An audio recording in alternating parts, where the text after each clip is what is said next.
Let's bring in former presidential candidate Vivek Ramaswamy. What you're hearing from the Secret Service and the FBI, is this acceptable to you?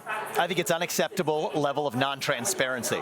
And it's one thing, Jesse, if we're approaching this after the last few years where we have a perfect record of transparency, but we're not. You think about the Russia collusion hoax, the origin of COVID-19, the Hunter Biden laptop story suppressed on the eve of the last election with 51 intelligence officials or former intelligence officials signing off.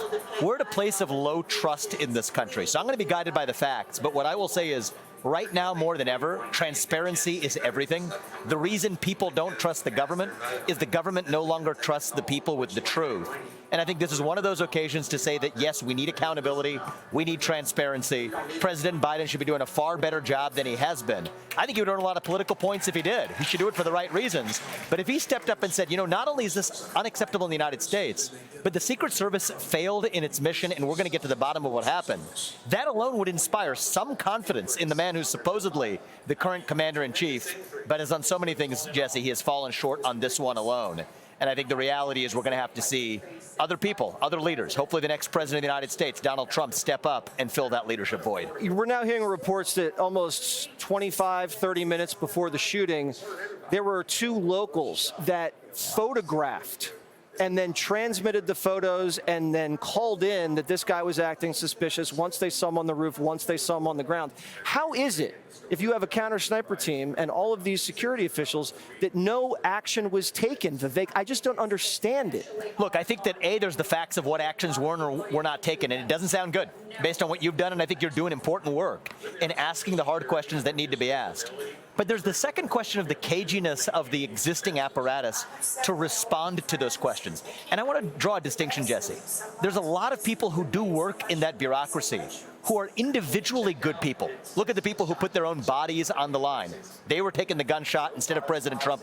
That's their job, and at least they stepped up to do it. But that's different from the bureaucratic machine in Washington, D.C.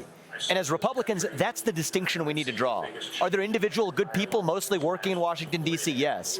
But that bureaucracy becomes its own Leviathan, its own machine. And I think a top objective of the next presidency, the Trump presidency, as I believe it will be, should be to dismantle that federal bureaucracy once and for all. And without that, we're not going to be able to save this country. So how do you do that? You go in, you fire Chris Wray? Because the last time he did that, he fired Comey, and it sparked a special counsel investigation. Well, I think you got to go deeper than that. The dirty little secret is a lot of these agency heads, they're really themselves just the figureheads. If you get many of those people speaking candidly, what they will tell you is in their multi-thousand-person organizations, they don't even have power in what really occurs. It's 3, 4 layers down these organizations.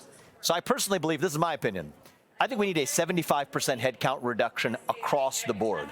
What Elon did to Twitter, what countless other business leaders do to failing companies, that's what we need to do to this failing federal bureaucracy. The mass deportation of millions of illegals from this country, I favor it.